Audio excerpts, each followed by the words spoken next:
News Kannada ವಾಹಿನಿಗೆ ಸ್ವಾಗತ.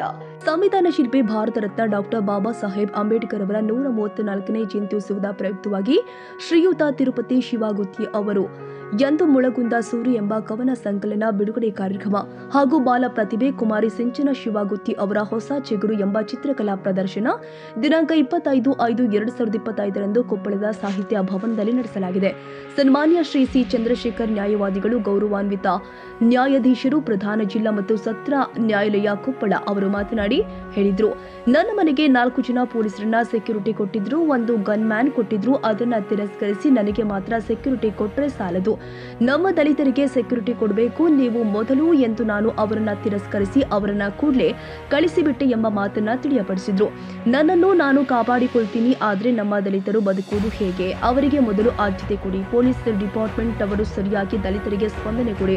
ದಲಿತರ ಮೇಲಿನ ದಬ್ಬಾಳಿಕೆಗೆ, ಅವರ ಮೇಲಿನ ಅನಾಚಾರ ಮೊದಲು ಸರಿಯಾದ ಹೇಳಿಕೆ ತೆಗೆದುಕೊಂಡು ವಿಚಾರಣೆ ಮಾಡಿ ದಲಿತರಿಗೆ ನ್ಯಾಯ ಒದಗಿಸಿಕೊಡಿ, ನಂತರ ನನಗೆ ಸೆಕ್ಯೂರಿಟಿ ಕೊಡಿ ಎಂದಿದ್ದಾರೆ. ನಾನೊಬ್ಬ ನ್ಯಾಯಾಧೀಶನಾದ್ರೂ ಕೂಡ ನನಗೆ ಯಾವುದೇ ಸೆಕ್ಯೂರಿಟಿ ಬೇಡ, ನಾನು ಕೂಡ ಒಬ್ಬ ದಲಿತ, ನಾವು ದಲಿತರು ನಮ್ಮನ್ನ ನಾವು ಕಾಪಾಡಿಕೊಳ್ತೀವಿ ಎಂದು ಕೊಪ್ಪಳದ ಎಸ್ಪಿ ಅವರಿಗೆ ಹೇಳಿದ್ರಂತೆ. ಯಾವುದೇ ರೀತಿ ನಮ್ಮ ಡಾಕ್ಟರ್ ಬಾಬಾ ಸಾಹೇಬ್ ಅಂಬೇಡ್ಕರ್ ಅವರಿಗೆ ಅಪಮಾನ ಕಂಡು ಬಂದಲ್ಲಿ ಅವರನ್ನ ಶಿಕ್ಷೆಗೆ ಗುರಿಪಡಿಸಲೇಬೇಕು ಎಂದು ಹೇಳಿದ್ರು. ತಾನೊಂದೇ ಎಲ್ಲ ಎಂದ ಆದಿಕವಿ ಕಂಪನಿಗೆ ಬಸವೇಶ್ವರ ಅಲ್ಲಮ ಪ್ರಭುಗಳ ಅನುಭವ ಮಂಟಪಕ್ಕೆ ಕುಲ ಎಂದು ಒಡೆದಾಡದಿರಿ ಎಂದ ಕನಕದಾಸರಿಗೆ, ಮಾನವತೆಯ ಮಹಾಬೆಳಕು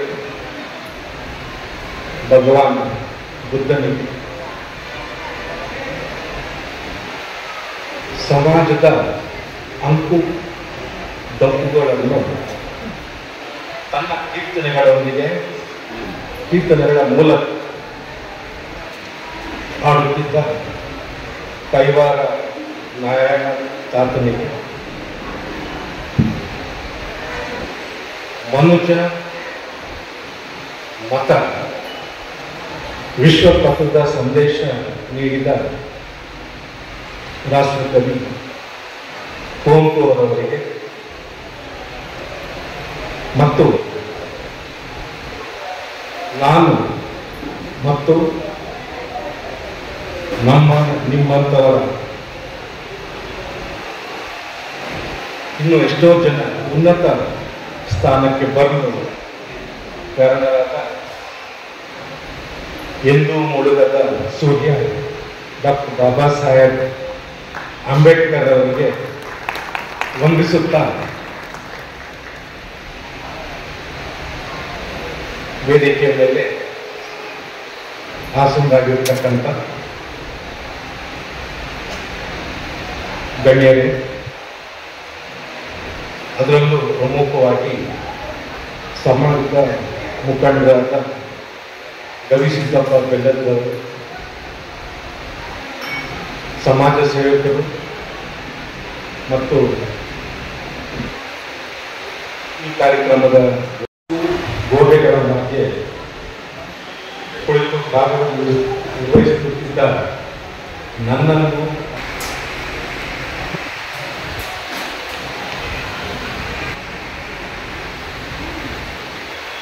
ಸಮಾಜದವರ ದಲಿತರ ಹಿತಾಸಕ್ತಿಗಳ ಕಾನೂನುಗಳು, ಅದರಲ್ಲಿ ಜನ ಏನು ಪ್ರಯೋಜನ ಪಡ್ಕೊಳ್ತಾ ಇದ್ದಾರೆ, ಹೇಗೆ ನಡೀತಾ ಇದೆ ಅನ್ನೋದು ತಿಳ್ಕೊಳ್ಳಿಕ್ಕೆ ಕೆಲವು ಕಾತರರಾಗಿರ್ತೀರ ಅಂತ ನಾನಂತೂ ಭಾವಿಸ್ತೇನೆ.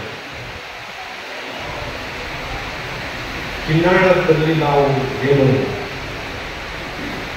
ಪ್ರಗತಿ ಸಾಧನೆ ಮಾಡಿದ್ದೇವೆ ನೋಡಿ, ಇದೆಲ್ಲ ಸರ್ಕಾರಿ ನೌಕರರನ್ನ ಅಧಿಕಾರಿಗಳು ಮಾಡಬೇಕಾಗಿದ್ದ ಕೆಲಸ.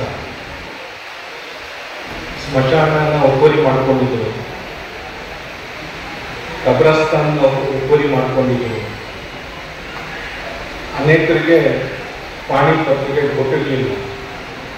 ಅವ್ರ ಪೂರ್ವಜರು ತೀರ್ಕೊಂಡು ದಶಕಗಳಾದರೂ ಅವರ ಮಕ್ಕಳ ಹೆಸರಿಗೆ ಪಾಣಿ ಪತ್ರಿಕೆಗಳನ್ನು ಮಾಡಿಕೊಟ್ಟಿರಲಿಲ್ಲ. 371 ಐಡೆಂಟಿ ಕಾರ್ಡ್ಸ್ ಕೊಟ್ಟಿರಲಿಲ್ಲ. ನಾವು